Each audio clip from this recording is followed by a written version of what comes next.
Señoras, como cada semana una entrega más de Ritmo Económico en televisión, la versión de televisión, valga la redundancia, de nuestro multimedios Ritmo Económico, que como todos saben, todos los que nos siguen, incluye nuestra página web, nuestra revista impresa cada 2 meses y nuestro canal de YouTube, en el cual usted puede ver estos programas luego de ser transmitidos por el canal. Así es que no hay forma de perderse, no hay forma de usted dejar de seguirnos y de recibir los contenidos que cada semana preparamos con tanto cariño y con tanto interés para que puedan beneficiarle. La economía en el mundo, señores, y lo enfatizo en el mundo para que no nos volvamos locos, está ralentizada. Las previsiones de crecimiento han bajado por múltiples razones que están ocurriendo ahora mismo en el globo terráqueo.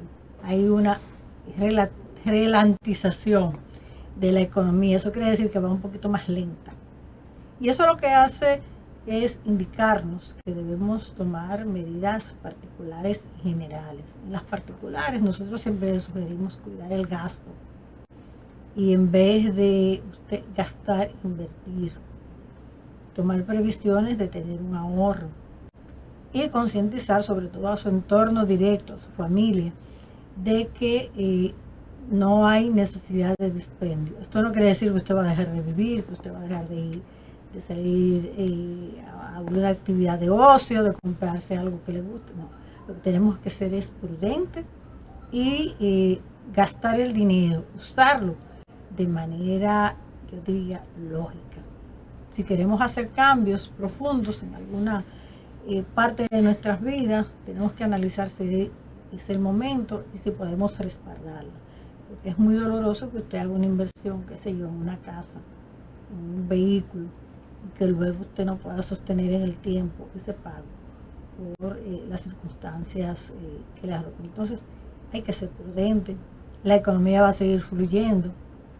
República Dominicana, afortunadamente, es uno de los países que tiene mejor crecimiento económico en la región y depende de cada uno de nosotros de manera individual y colectiva que las cosas sigan marchando de manera correcta. Así que no hay que desesperarse, no hay que volverse loco, simplemente actuar con racionalidad en lo que tiene que ver con el manejo de la economía de cada uno de nosotros. Y a propósito de eso, en el día de hoy vamos a hablar de lo que es la gestión de riesgo. Y uno de los riesgos que se corre es que en algún momento las condiciones macroeconómicas y de la microeconomía individual puedan cambiar. Ese es uno de los elementos que se maneja en lo que es gestión de riesgo a nivel financiero.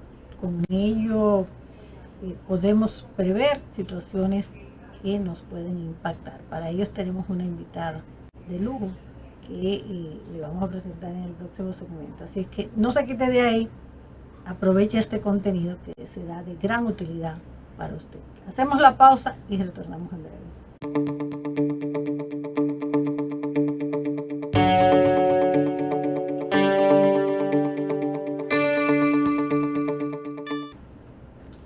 Como les decía al inicio del programa, vamos a hablar hoy de riesgo.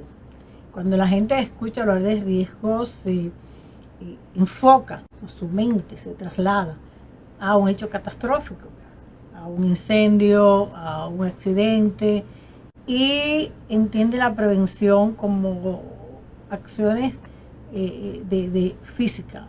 Coloco un extintor, pongo una ventana de mayor fuerza para prevenir un huracán, pongo una valla para prevenir una inundación, pero desconocemos que el riesgo va más allá y el riesgo tiene que ver con todo el entorno que manejamos.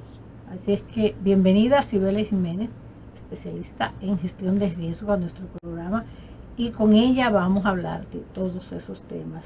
Preste atención porque estas informaciones son de gran utilidad para todos. Cibeles, bienvenida. Y me gustaría iniciar justamente para que nuestro público tenga una noción de lo que es la gestión de riesgo, definiendo qué es eso. ¿Es solamente la gestión de riesgo colocar algún instrumento físico o tiene que ver más con el entorno general de un ser humano y de las empresas, por supuesto? Gracias, Sonia, y aprovecho para saludarte formalmente y para agradecer el espacio. Me gusta mucho este tema porque, como tú bien indicas, a veces cuando pensamos en riesgo, pensamos en algo necesariamente catastrófico. Y cuando hablamos de gestionarlo, pues lo vemos allá como en una oficina, alguien muy aburrido, lleno de papeles, poniendo letreros, poniendo o esperando que llegue el huracán. Esperando que llegue el huracán, poniendo señales y no. El riesgo en sí es la probabilidad de que el resultado que tú esperas de algo no sea como tú lo esperes. Y ese resultado puede ser positivo o negativo. Incluso lo vimos con la pandemia. Hubo muchos sectores que se afectaron definitivamente, pero hubo otros que esa eventualidad los repuntó, lo catapultó hacia otro nivel de sostenibilidad y de rentabilidad. Y eso fue un riesgo positivo. Entonces, cuando hablamos de gestionar los riesgos, es justamente poder identificar las cosas que nos hacen vulnerables como empresa, como entorno, como persona, para tener un protocolo de respuesta, para que cuando eso que me hace débil o que me genera alguna vulnerabilidad, yo pueda identificarlo y reaccionar a eso. Uno de los sectores que más gestiona el riesgo es el sector financiero. Definitivamente. Entonces, es así. En el caso de las finanzas, para que la gente nos entienda, ¿qué es la gestión de riesgo? ¿Es que el edificio esté a salvo, que la gente esté a salvo? ¿O abarca más la existencia misma de la institución? ¿Qué es en el sector financiero sobre todo? Mira, el sector financiero, como bien indicas, es el sector que más madurado tiene la gestión de riesgo, porque su negocio mismo es de asumir riesgo. Yo tomo recursos de tercero, hago una serie de transacciones a través de inversiones y colocaciones de cartera, y eso me genera una rentabilidad. Y la naturaleza es el riesgo, y está muy normado, entre otras cosas. Entonces, una de las normativas que tiene más rigurosidad para el sector es gestionar los riesgos, pero no en el entorno financiero no solo se gestionan los riesgos operacionales, que es el poner el extintor, el señalizar, el tener un plan de continuidad. Se gestionan riesgos financieros, el riesgo de tener la liquidez correcta para ni quedarme corto cuando alguien vaya a exigirme su devolución, ni quedarme con una sobreliquidez que no pueda ser rentable. Gestionamos riesgos de mercado. ¿Qué quiere decir eso? Gestionamos la capacidad que yo tengo de reaccionar a las variaciones de tasa de interés, de tasa de cambio, para que eso no me genere pérdida de esa rentabilidad. Y por supuesto gestionamos riesgo de crédito, que es la probabilidad de impago, entre otros riesgos como el estratégico, el reputacional, el legal, el de prevención de lavado de activos, que es tan importante. De manera que el mundo del riesgo es súper amplio, en el sector financiero está bien madurado, pero lo que quisiéramos llevar a través de, digamos, de entrevista y de estos espacios es que otros sectores también entiendan la importancia del riesgo y no lo vea como, bueno, yo contrato un seguro y ya estoy cubierto, no, sino cómo yo puedo identificar vulnerabilidades en mi estrategia para llegar al objetivo que yo me propuse en 1, 2, 3 años, en el tiempo que me lo haya propuesto. Riesgo, oportunidad. Así es como debemos de entenderlo, Sonia. Cuando hablamos de riesgo, el ciudadano común entiende que el riesgo solamente está en su entorno. Entiende que solamente le puede afectar las cosas que ocurren en su territorio.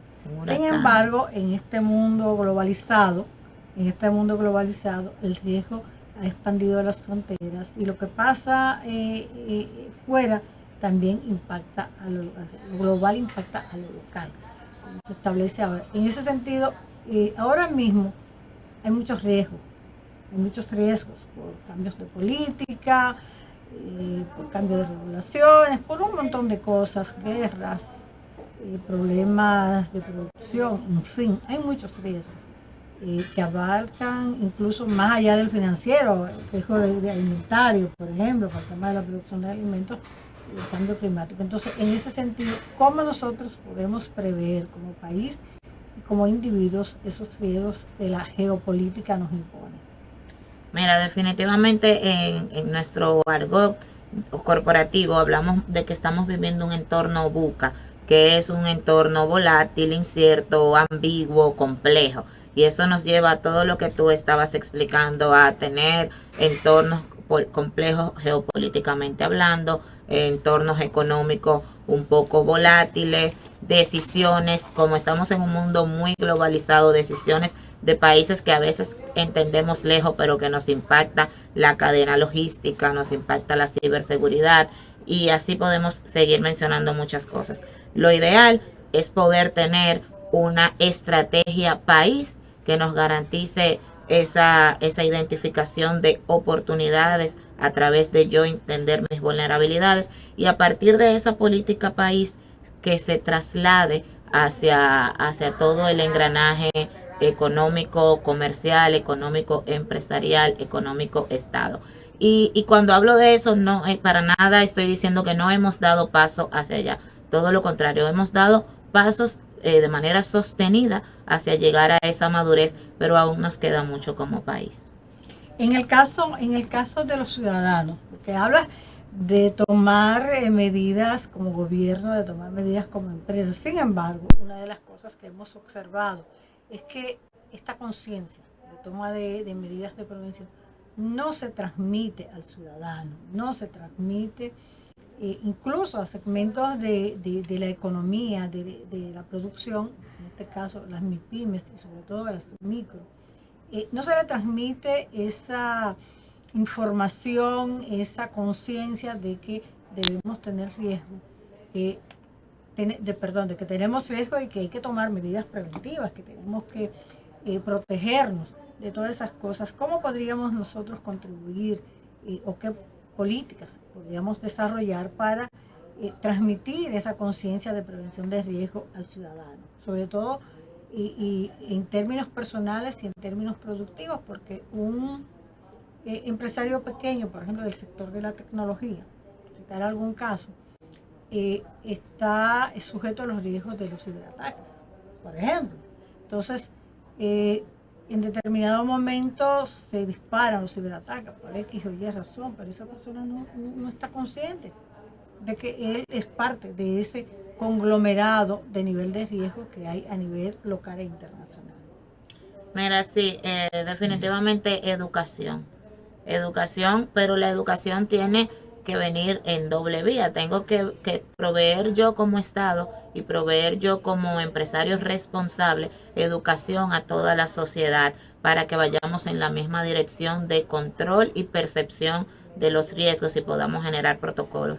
Pero yo como ciudadano, que si entendí tu pregunta, que es el riesgo más personal, más micro, como ciudadano tengo también que generar el interés de poder buscar qué cosas me protegen a mí, de no dejarles todo al Estado o a mi empleador, sino de tener la sensibilidad de educarme, de contratar una póliza, de saber qué significa cuando el Banco Central hace una flexibilidad económica, una liberación de encaje, un aumento de las tasas monetarias, tener esa sensibilidad. Entonces, definitivamente yo como engranaje empresarial o como Estado tengo que promover mayor educación de riesgos, pero también yo como ciudadano tengo que sensibilizarme un poco más y querer recibir esa información. Mira, y ahí debemos de trabajar. Pero hay que tomar en cuenta el contexto social y económico que vive cada país y cada territorio. Entonces, en ese sentido,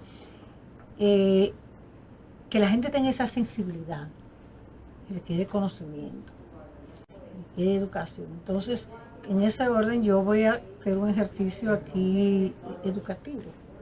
Contigo me vas a permitir, para beneficio de quienes nos ven, hacer un ejercicio educativo y decirle qué señales, qué elementos usted puede identificar en su entorno, sea personal y empresarial, que le indiquen que usted tiene algún nivel de riesgo y que debe tomar medidas para protegerse.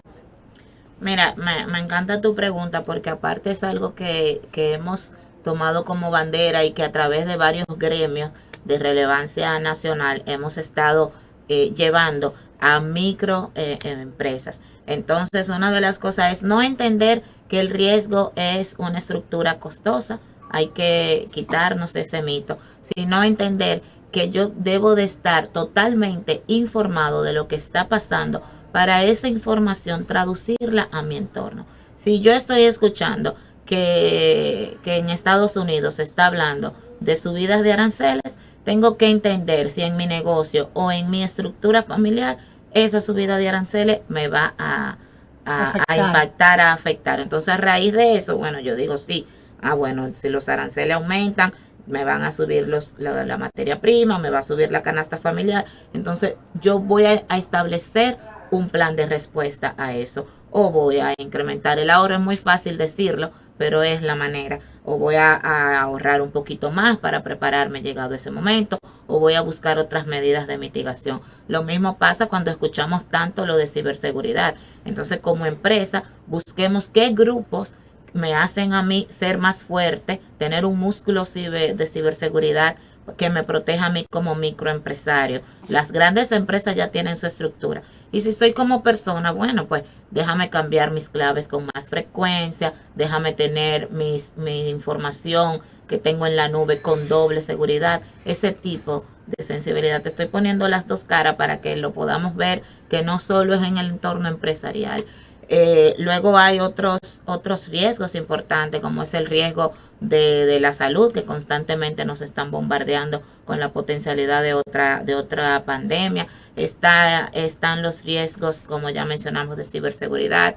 Están los riesgos de fuga de talentos. Eso le pasa mucho a los microempresarios que tienen talentos, los forman y luego se van trasladando. Entonces, es una forma de entender que no es solo tener un buen sistema de reclutamiento del personal, sino también de mantener al personal con capacitación, con plan de carrera. Y es un sinnúmero de cosas que tenemos que mantenernos constantemente informados y esa información no verla como algo alejado a mi entorno, sino eso que yo estoy leyendo, cómo lo traslado a mi propia vida, a mi propio mundo empresarial. Haciendo un resumen de todo lo que acabas de decir, yo lo que extraigo y me gustaría que los televidentes atrapen, es que la seguridad y la gestión de riesgo no es algo de la NASA ni de ir a la luna, ni mucho menos.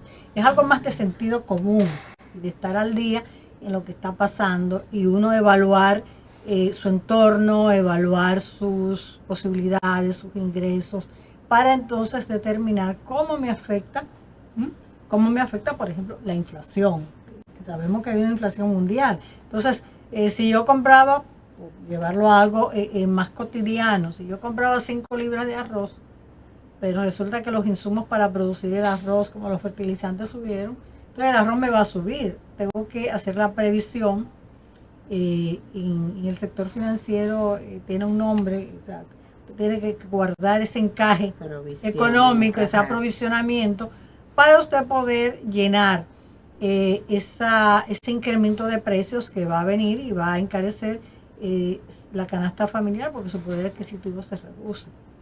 Si las cosas suben, usted gana lo mismo, usted puede comprar menos. Entonces, buscar medidas alternas, buscar productos sustitutos, pero de manera anticipada. La idea de todo esto es ver el riesgo, como yo identifico, cómo yo me anticipo a lo que me va a afectar. A lo que me va a afectar, y entonces tomo medidas de mitigación. Y reitero, si Belén lo ha explicado muy bien, yo lo estoy aplatanando un poco, como especialista en gestión de riesgo que es, ustedes han notado ya las capacidades, pero la idea que queremos llevarle, que ella le explicó magistralmente, es que la prevención de riesgo no es algo de la NASA, un cohete que va a la luna. Hay que tener todos los estudios del mundo y todo el entrenamiento para usted poder manejarlo, sino que mucha de la gestión de riesgo es como de sentido común. Sentido común, Sentido común y de observación. De hecho, a los microempresarios les decimos, miren, hay un informe que se emite todos los años que se llama el Informe Global de Riesgo, que es una entrevista a miles de empresarios, de ejecutivos, de personas que gestionan los riesgos y le hacen una entrevista a nivel global de cuáles son los riesgos que perciben a corto plazo, a largo plazo, y eso se va degradando entre riesgos empresariales, riesgos personales. Entonces, usted coge ese resumen, así de simple, y usted coge los 5 riesgos principales, y usted dice, bueno, estos son los 5 que están diciendo especialistas que van a pasar durante el año. Déjame ver cómo me impacta mi operación, cómo me impacta mi venta, cómo me impacta mis resultados. Y si lo estoy viendo desde el lado personal y me están diciendo que hay una inflación, bueno, pues déjame ver cómo yo hago esas provisiones de lugar, cómo busco mecanismos alternos, cómo veo mi cambio de vida, mi estructura familiar. Hay algo que recomiendan los especialistas en finanzas personales que yo lo veo, Cibeles, como una gestión de riesgo, y es que usted tenga un colchón económico para 6 meses. La mayoría recomiendan 6 meses. De manera tal que si usted se queda sin trabajo, en el caso de que es empleado, en el caso de que trabaja de manera independiente, le cierran la empresa, le bajan los ingresos, se le van los clientes, lo que ocurre. Pero ya usted tiene un aprovisionamiento de 6 meses que le va a permitir sostenerse y recomponerse en ese tiempo. Entonces, para mí ese es, en términos financieros, pues una medida de gestión de riesgo, porque le está a usted señalando que en cualquier momento ese muñeco que usted tiene se puede desbaratar, pero si usted tiene ese colchón guardado, entonces te va a poder resistir los embates de esos cambios y salir a flote. Vamos a la pausa, porque queda muchísimo más, señores, de gestión de riesgo en esta entrega del día de hoy.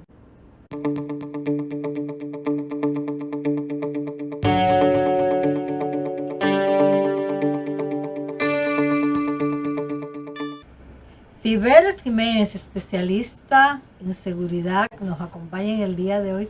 Y qué buen programa, señores. Miren, ese primer segmento, vuelva a repasarlo para que usted se garantice que esas cosas, vamos a decir, exógenas, no lo afecten tanto. Pero ahora tenemos que hablar, Cibeles, nos vamos a enfocar mucho en las empresas.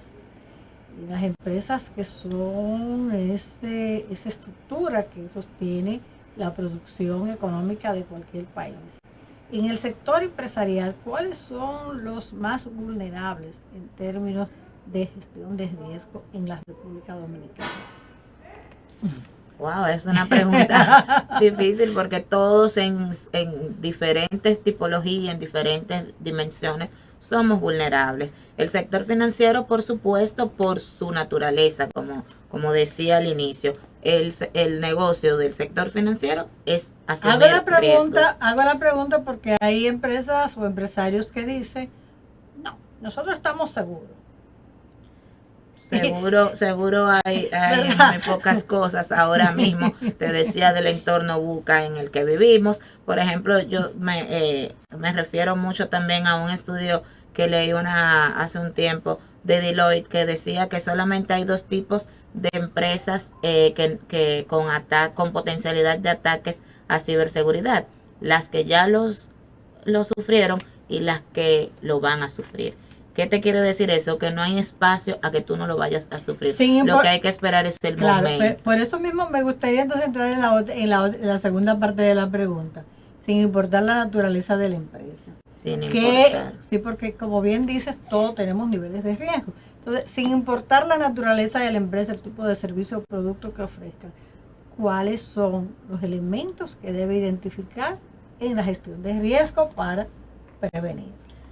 Estar informados, yo te dije, tú tienes un plan estratégico, tienes una meta crucialmente importante en ese plan estratégico, identifica qué hace vulnerable el logro de esos objetivos. Si es el riesgo operacional, si es la ciberseguridad, si eres financiero, los riesgos de mercado y de liquidez, si eres constructor, riesgo de inflación, estancamiento económico, y así, si produces, si siembras, entonces el riesgo climático, el riesgo de proveedores, todo el tema ahora de talentos, todo el tema de logística. Entonces tú tienes que identificarte dentro de tu propio contexto y a partir de ahí informarte en ese contexto. Y enganchando un poquito con lo de ciberseguridad, te decía, no, aunque tú no seas una empresa muy tecnológica, siempre tienes un espacio para ataques cibernéticos. ¿Por qué? Porque tú puedes ser la muletilla para llegar a una empresa más grande, porque tú utilizas plataformas digitales, tú utilizas tecnología, puedes incluso estar proveyéndole algún servicio a tercero, entonces tú puedes ser un blanco de algún ciberdelincuente, no para atacarte directamente a ti, sino para yo llegar a otro sector o a otra empresa Hasta por con mucha diversión más lo dimensión. hacen. Por diversión económica, digámoslo así. Pero mira, ahí esto me trae a la pandemia y a lo que ocurrió en el mundo con el tema de las cadenas de suministro, que es una de las de los riesgos en materia de comercio geopolítico que más miedo le tenemos ahora mismo. ¿Cómo podemos prevenir o cómo las empresas pueden prevenir los niveles de riesgo que tienen las cadenas de suministro ahora mismo en el mundo? Que pueden ser de muchísimas naturaleza, y yo voy a dejar que las enumero para que el empresario entienda cómo en determinado momento esa cadena de suministro le pueden impactar. Bueno, definitivamente han fallado, y no solo en pandemia, hemos visto eventos recientes en las cadenas de suministro. Entonces, medidas simples que podemos tomar, definitivamente eso habría que hacer un diagnóstico empresarial y tener medidas especializadas, pero de manera genérica. Tenemos que identificar otros proveedores que estén geolocalizados en distintas partes del mundo, para que si me falla de un lado, poder suplirme de otro.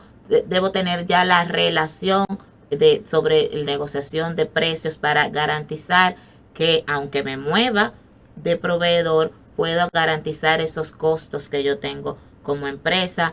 Tengo que buscar mecanismos alternos, tengo que tener que, aunque tengan dentro de la misma localidad, mecanismos de transportes también diferenciados e identificados. Ahora mismo en el mundo hay muchos niveles de riesgo, los aranceles, los riesgos climáticos, los riesgos de guerra, pero en 2025, estos 6 meses no, nos quedan menos de 6, prácticamente 5 meses del año 2025 que nos quedan, ¿cuáles riesgos debemos identificar que pueden ser los más factibles de ocurrir? Mira, riesgos económicos definitivamente están ahí. Tenemos una inflación que es importante y que la tenemos que ir toreando en el día a día personal y en el día a día empresarial. Ya hablamos de ciberseguridad, ya hablamos de tema de cadena de suministro, ¿verdad? Y eso va muy enlazado a ciberseguridad, aunque no lo creamos, y eso podemos abordarlo más adelante.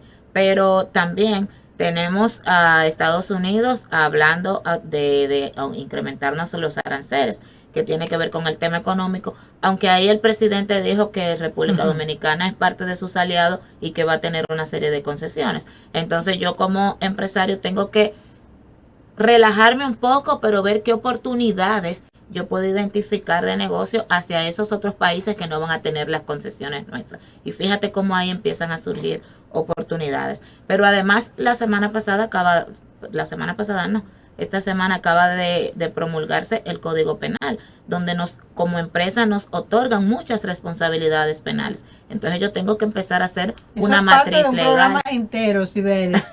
esa parte, señores, es un programa solamente para eso, pero ahí Código Penal y el sector empresarial. Ahí me nombra una serie de condiciones para las empresas, de responsabilidades que me obligan a mí a tener cierto impacto de gestión interna. Y por ahí también la semana pasada el presidente emitió un documento que nos alegra muchísimo a los que nos dedicamos a este mundo, de los pasos que quiere dar para pertenecer a organizaciones de desarrollo económico como la OECD. Entonces, que implican nuevas regulaciones. Porque la OCDE agrupa a los países más desarrollados. Entonces, si usted quiere entrar ahí, usted tiene que hacer cambios profundos en una serie de cosas. Y esos cambios profundos que tienen que venir promovidos por el Estado impactan el engranaje empresarial, porque el engranaje empresarial es de donde se multiplican todos los demás para la sociedad. Entonces me representa cambio normativo, cambio de las reglas del juego y de mi estructura. Pero si nos vamos ya a lo latente, también tenemos cambios normativos en el sector financiero que me impactan a mí como empresa. Y a propósito yo de tengo eso, un reglamento cambiario nuevo que me impacta. Ahí va, hay un reglamento cambiario nuevo y hay un reglamento, Dios mío, si la memoria no me engaña, de la superintendencia también. O sea, se han emitido 3 normas en las últimas semanas que impactan en el sector financiero. ¿Cómo entonces vamos a gestionar ese riesgo? Entonces ahí vamos, quien tiene que gestionarla y adoptarla es el sistema financiero, pero el sistema financiero me la traslada, me la aplica, digo yo. Me las aplica. Entonces tengo el tema cambiario que me va a impactar en el momento en que yo quiera o tomar préstamo o hacer mesa de dinero o incluso tener mis depósitos en moneda extranjera, porque mi entidad va a tener ahora unos límites y me repercute. Pero por ahí está un reglamento de protección al usuario que, si bien es cierto, tiene algunos años ya y es para proteger a los usuarios del servicio financiero, no menos cierto es que me implica a mí nuevas responsabilidades como empresa y como persona física. Y por ahí también está, la superintendencia se pronunció ayer sobre la responsabilidad penal que tienen ahora las estafas, los negocios piramidales sobre las estafas. Y las estafas, entonces eso también me repercute. Que son muy comunes. Eso me repercute a mí en nuevas reglas del juego. Y bueno, vamos a sacar lo positivo. Eso obliga de alguna forma a la superintendencia a tener mayores esquemas de información y de educación financiera que me ayudan también a mí a esa sensibilización de la que hablábamos. Mira, hemos hablado, señores, y este mundo de la prevención de riesgo y de la seguridad es enorme. Y a mí sé que hay agrupaciones, que hay entidades que agrupan a los especialistas del área. Pero me surge la inquietud, Cibeles, ¿tenemos suficientes personas capacitadas en la gestión de riesgo? Mira, en el país.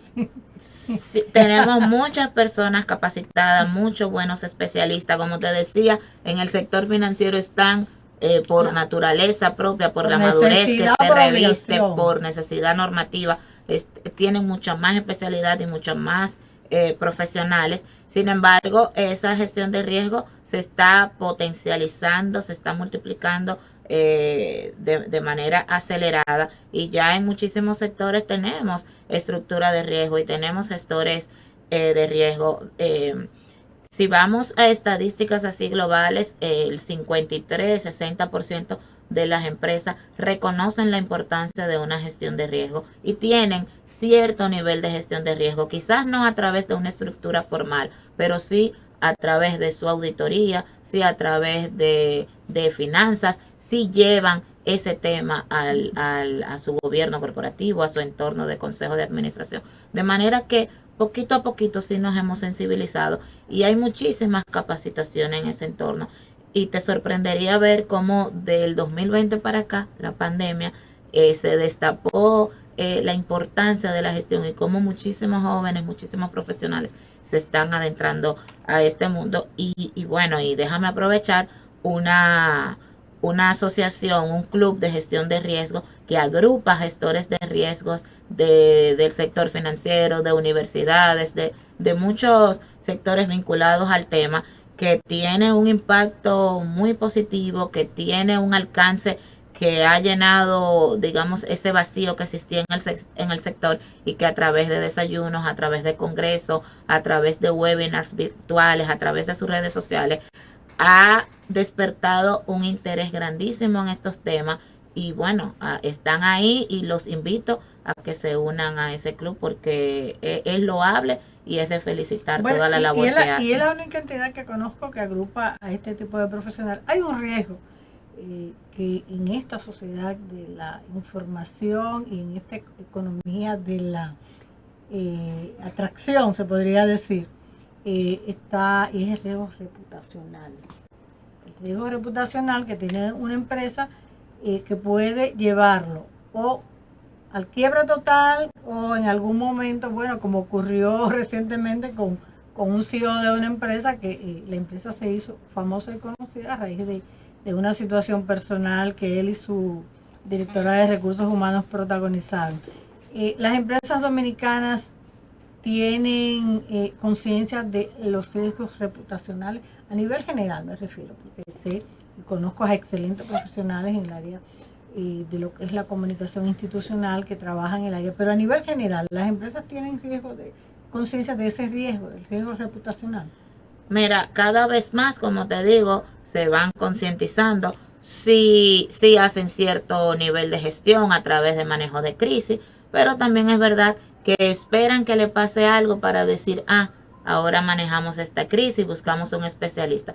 Y por otro lado, no tenemos todavía la conciencia o la magnitud del riesgo reputacional. Entendemos que el riesgo reputacional es que hablen mal de mí en las redes o que un cliente tenga una queja. No, riesgos reputacionales a través de todos mis stakeholders, es el comportamiento de mis accionistas, es el riesgo de conducta de mis colaboradores, de mis proveedores, como una mala gestión de un proveedor me puede incluso repercutir a mí como empresa. Es el riesgo de sus ejecutivos, como el caso que tú acabas de mencionar.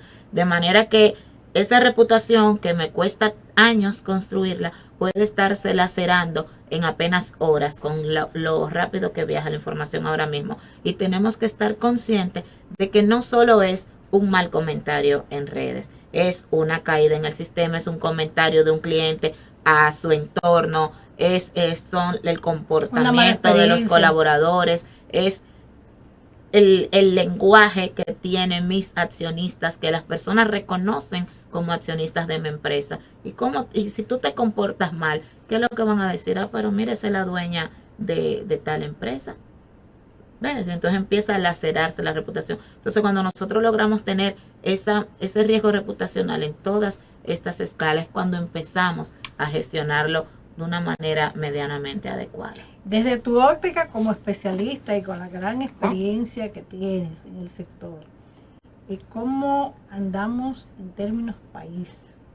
A nivel social, a nivel de conocimiento, de conciencia, de lo que son los riesgos.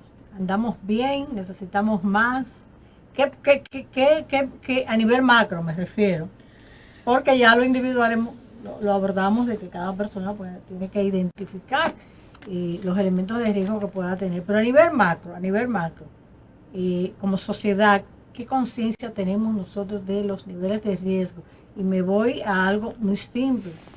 Hemos tomado conciencia de los riesgos de los aguaceros a raíz de dos situaciones de peligro que hemos vivido como sociedad, con los aguaceros de 2022-2023, que se perdieron vidas, se perdieron bienes y generó una situación de caos, sobre todo en el Gran Santo Domingo. Tenemos conciencia como país, como sociedad, de que hay que gestionar los riesgos. Si lo vemos a nivel macro, en nuestro nivel de madurez en tema de riesgo es apenas bajo. Lo podemos ver de manera sectorial y ahí la escala va a ir, digamos que variando. Si lo vemos de manera consolidada, el nivel de madurez es bajo. ¿Por qué? Porque todavía seguimos viendo el riesgo como contratar un seguro, tener un extintor o tener una matriz de riesgo en donde yo ahí diga, bueno, si se me detiene la máquina, llamo a fulano. Y gestionar el riesgo va más allá, ya lo hemos visto, en mantener la reputación, en mantener mis recursos de manera rentable, es yo tener una visión de futuro hacia eso que me puede impactar los objetivos. Y a manera personal es yo sensibilizarme con todo eso. Entonces, de manera que tenemos un nivel de madurez bajo y para llegar a otro nivel de medio o seguir escalando, necesitamos tener conciencia a nivel de las pymes y las microempresas, a nivel de las personas. Necesitamos promover mucho más políticas desde el Estado, creo que lo dije, más educación. Y cuando vemos al engranaje empresarial, necesitamos tener buenos mecanismos de gobernanza y que a raíz de esa gobernanza entonces hacia abajo se vaya llevando ese lenguaje común de prevención, de mirada hacia futuro. Tenemos que tener estructuras no costosas, simples, incluso hasta tercerizadas, que nos puedan ir haciendo informes de riesgo dentro de mi propio contexto. Y a nivel personal, educarme, informarme. Hay muchísimos informes en esos temas. Entonces, veamos ese tema que yo estoy viendo, cómo me impacta en mi estructura personal, financiera, familiar. Y eso llevarlo a gran escala a la empresa.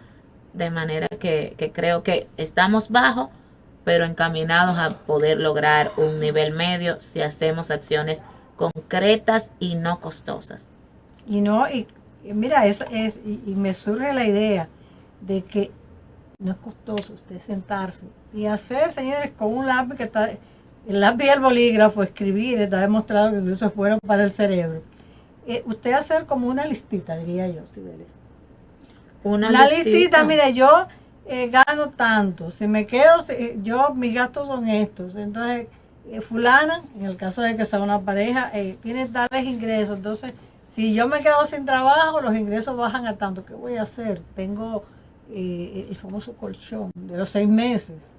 Los muchachos tienen el colegio cubierto. Que te voy a dar un truquito con eso. De manera general y por buenas prácticas. Aprovecha, señores. Los 6 meses es, digamos, el tiempo aceptado. Pero eso tenemos que sensibilizarlo a nuestro propio contexto. Y creo que he dicho esa palabra muchas veces hoy. Y vuelvo a repetirla porque es necesario. ¿Por qué? Porque, bueno, los 6 meses me pueden funcionar a mí, pero de repente tú, que tiene otro esquema de ingresos mucho más volátiles, que tiene un sector en donde conseguir trabajo es mucho más limitado, mi edad, el entorno familiar, tengo 3 niños en el colegio, tengo todo ese tipo de cosas, me impactan en si son los 6 meses que yo necesito. A lo mejor no son 6 meses, porque a lo mejor ya yo tengo una estructura familiar, ya yo tengo una edad, me dedico a gestionar riesgos donde las posiciones todavía son un poco más limitadas. Entonces lo mío no son 6 meses, quizás los míos son 8 o 1 año. Pero de repente no, de repente en mi análisis yo lo hago y solamente tengo que tener 3 meses. De manera que los quiero invitar a que de manera de buenas prácticas los 6 meses está correcto, no digo que no, pero que entendamos nuestro propio contexto familiar. Pero has mencionado las pymes, y nosotros somos parte de las pymes como empresarios, como actividad económica y profesional.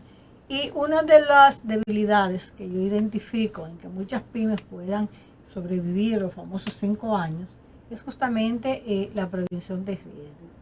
Y lo digo porque, por ejemplo, con la carga laboral, la mayoría de las pymes, hay pymes que quiebran cuando tienen que liquidar a un empleado, porque simple y llanamente no hicieron esa previsión de tener ese dinero guardado, tal y como mandan las normas administrativas, de que usted cada mes tiene que hacer un aprovisionamiento para el pago de la regalía pascual, para el pago de desvinculación, de las prestaciones que eso es parte de tu estructura de costos fijos y lo debemos de tener como ejercicio. Pero la mayoría de las pymes no lo toman en cuenta, sea por desconocimiento, sea por la razón que sea, pero la mayoría de las MIPYMES, señores, no toman en cuenta ese riesgo. Para mí es un riesgo. Un riesgo totalmente, porque es un riesgo de continuidad, de sostenibilidad.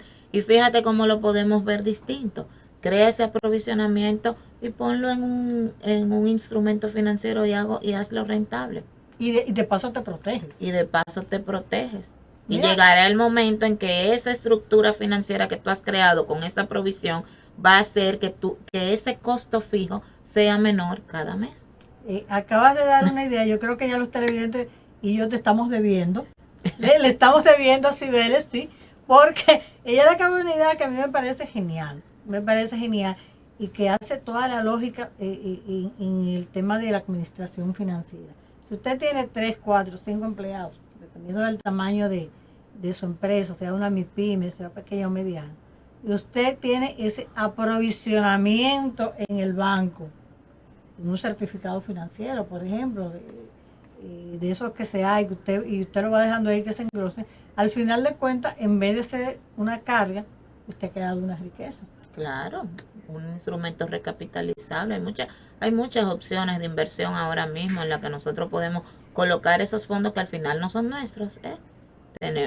Sea hoy o sea dentro de 5 años, vamos a tener pero que te va a dar pero me da esa seguridad, exacto, me da esa certeza y de repente creo un engranaje que ese costo va a ir convirtiéndose cada vez o va disminuyendo Y mire, ya has dicho la palabra clave, señores, se nos acaba el tiempo, y con Cibeles Jiménez, especialistas en riesgo, señores, tenemos que hacer otro programa, Cibeles, prometido, después que yo salga del 26 de agosto, el aniversario del ritmo económico con Mujeres con Propósito. Tenemos que hacer un programa sobre el tema del riesgo en el Código Penal, porque has dicho una palabra clave. La gestión del riesgo es lo que nos da la seguridad. Gestionar el riesgo financiero, el riesgo físico, el riesgo económico, es lo que nos da la seguridad.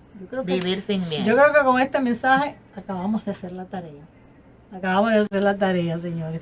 Gracias, Cibeles. De verdad que sí ha sido un programa de mucho valor, y yo espero que los televidentes, los que nos ven por televisión, los que nos ven en YouTube y en todas esas plataformas, y los invito a que se suscriban a nuestro canal de YouTube, Ritmo Económico TV, y nos sigan en las redes. Si aprovechan realmente ese contenido, yo creo que podemos salvar muchas MIPYMES en la República Dominicana, sobre todo las MIPYMES, que son las que más riesgo tienen. Y decirte una frasecita, vamos a ponerlo en el 2025, si en el 2025 logramos tener esa visión hacia el futuro de nuestras vulnerabilidades, vamos a reinar y en el 2026. Así es, pongámonos a ese propósito. Así es, un propósito de vida personal y financiera de mucho valor. Nos vemos, señores, en la próxima entrega aquí en Ritmo Económico en Televisión.